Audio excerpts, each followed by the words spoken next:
Section 2. Let's do it. So, like I said, we're going to get into some hard truths in this show. I'm going to advocate for veterans and addicts. I'm going to advocate for the way that drugs are in this country, how they're legal and not illegal, and how prescription drugs and just all drugs all together. I'm excited for my one segment. It's called Semper Hi, and it's all about the relationship that the Marine Corps and the military has with drugs because they have a huge relationship with drugs.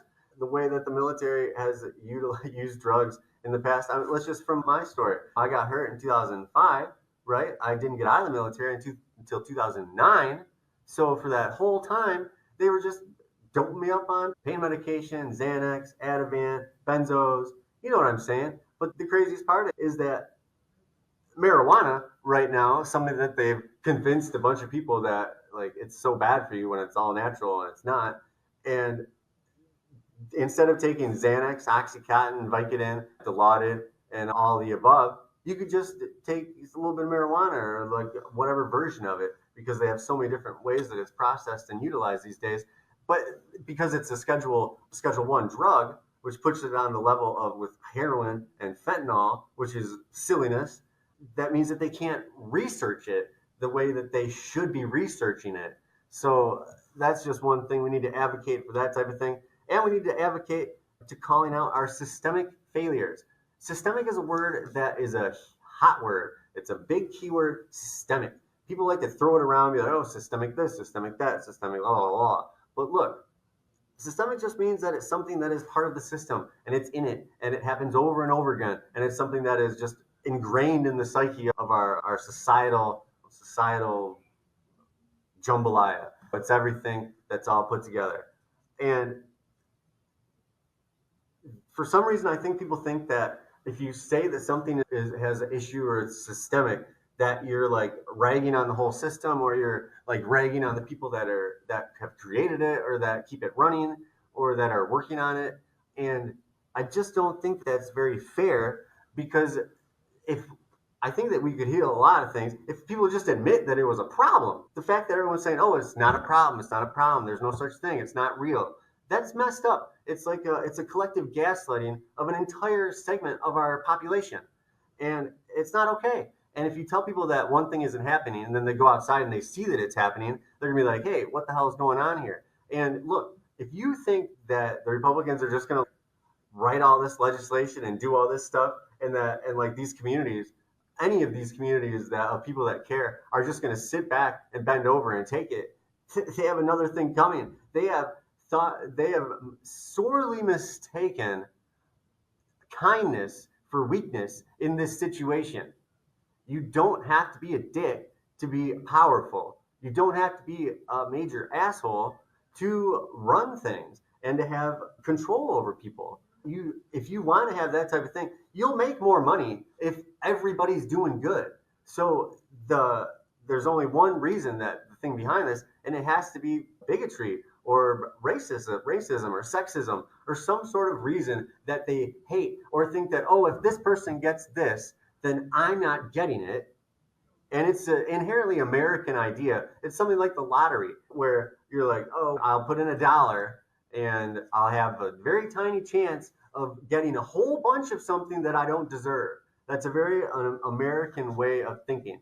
And then if anybody tries to say, hey, man, that doesn't seem right, they just get all bully. It's like, oh, screw you. This is America. You can get out. And if you don't like it, you can get out.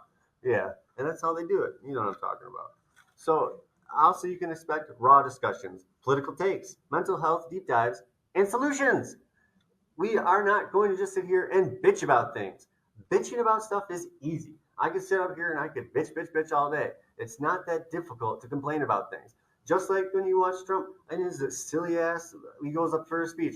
All he does is bitch and throw up fake numbers off of just the top of his head, and it's the same thing over and over again.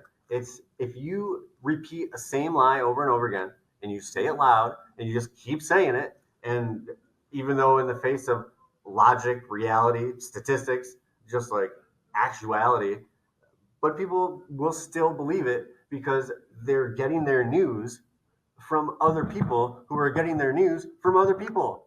Let's say that again. If you're getting your news from only one spot or two spots or three, you're wrong. If you're getting your news from only, especially from a side that you know is so, they spin the news how they do every single time, and it's a way that and it makes you feel good or it fits your view of the world, you basic. And that is not okay. It's not going to help you grow. It's not going to help you be a good a good addition to our society. It's not going to make you empathetic, and it's not going to make you understand yourself at a deeper level. There's a reason why people are so angry and upset and pissed off all the time. It's because we've been teaching everybody that the goal of life is things and money. And the problem is that there's only a certain amount out there, and you got these people that have it and they hoard it and they keep it. It's like Scrooge McDuck. It's ridiculous. How much money do you need? Back in the day, the super duper rich people, they were building things and making things. The super duper rich right now, all they're doing is they're screwing the atmosphere. They're screwing outer space. And it's even weirder because it's with these creepy ass rockets, and it's, you know what I'm talking about. It's disgusting. It's like they're poking the universe with the peeps of the earth. It's weird, and I don't like it. And it costs a lot of money. How much money have we spent on election television ads? How much money have we spent on just propaganda and hate? How much money have we spent on gasoline or the solid fuel for those stupid rockets that they keep sending up? And now you got these billionaires that could be doing good in the world, but now they're just taking their time and energy messing with the federal government, destroying programs that are there to help people. And they're also there to hold people accountable. And that's the main issue with this whole thing is with the military, you're supposed to be able to hold people accountable for things. That's the whole point. If you can't, the people that, what he's doing is unconstitutional. And that is why it's such a pressing matter for veterans. Because if he was working, if the amount of people were working within the system, if they were working within the rules of the system, and the people that surrounded him with all these stupid executive orders be like, hey man, you can't do this. It's not legal. And like, you could write it. You can write whatever you want, but it's not real. And it shouldn't be followed to the letter because it's not supposed to happen. The Constitution outlines the powers that the president has very rigidly. The founding fathers did a good job of writing this stuff down. But the same argument with who do you write laws for? You don't write laws for people that follow the law. And just like drugs, if they really wanted to fix this issue, you would legalize drugs and you would figure out how to sell them. And obviously, you couldn't buy bajillion amounts or whatever, and it would be regulated. So it would be relatively safe. You'd have places for people to do whatever at. Because we know from drug addiction, from human history, and from just the data that we've learned from all the rehabs and AA and NA and that type of stuff, is that addiction, you will stop doing drugs not because of the law, but because of the way that it makes you feel inside, the way that you treat your family, the way you treat your friends, the way that you treat yourself, your relationship that you have with your higher power, the relationship you have with your spiritual self, the relationship you have with your consciousness, the relationship you have with the people around you on a regular basis, with strangers. You can't be an addict and not figure out those things. And I think that the biggest thing is, why do people fall into addiction? Why it's not, if they legalize drugs, it's not just going to be like, oh, everyone who hasn't used drugs before is just going to go start using them. No, that's silly. It's just like the same idea with the birth control or the access for family care for women. What do they think is going to happen if abortions are at the ones that are at like a whatever level are legal? They're not just going to have a bunch of people getting pregnant, like going around just trying to kill their babies left and well willy-nilly with like shoving a hanger between their legs, which is what they try to make it seem like it is. You can't use those types of things to justify or to create your argument for such an outlandish issue. So I think that people, yeah, falling into addiction, the idea that it's a choice, some people say, oh, it's a personal choice and you just didn't take responsibility. But then another people will say that, what about the systemic issues like over prescribing? I guess we can get into this real quick. the over prescribing of medications is the reason why I became addicted to opioid pain medication. The military doctors were just throwing them at me, and my dependence was going up at a ridiculous rate. I was refilling my script like sometimes twice a week and when I was active duty, when I was in San Diego. The Navy doctors were prescribing medications like that so much. And so then I wonder, and of course, I can't claim that on my disability when they're like, oh, how come your life is in tatters and ruin because you guys prescribed me Oxycontin like it was friggin' candy and it was going out of business. And then how can you put the blame on the individual person for that type of thing? There's a reason those pain medications are addictive because they make you feel really good. And if we could tell our kids that, hey, look, drugs are going to make you feel really good, but the negative side effect of that. Whereas when I was a kid, it was just the DARE program, and they said, hey, drugs are bad. If you don't want, if they'll ruin your life, nothing about them is good. So then the first time I used one, and I'm like, oh my God, they totally lied to me. This shit makes you feel great. But of course, there's an equal and opposite reaction to everything you do. So if you go out there and you cause a ruckus and you mess up your body and you feel really good for a little bit, you can bet your bottom dollar you're going to feel really bad in a little bit, just like a hangover. You got to pay the piper, my friends. So another thing we could say is that is the government doing enough for veterans? Side Romans say, yeah. VA programs and benefits, there's tons of them. Our veterans, unless they got blown up in Iraq, they shouldn't get anything. That's an outrageous sentiment because we know that the sacrifice that veterans make is not. A lot of times you can't even see the sacrifice that they make because it's below the surface, and it's things that sometimes they might not even realize that they're hurting about inside. And I think that it's so callous and just hateful and unempathetic to think that whatever is going on right now in the VA is good enough.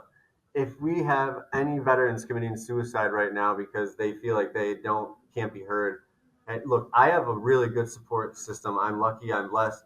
My parents and my significant others and family and the VA and the people that I surround myself with are good helps. But I know lots of people that do not have any support, and the stuff that I've been through, especially when they denied I was going to school for the vet tech stuff, and they're like, "Oh, sorry, we're not going to pay for this anymore."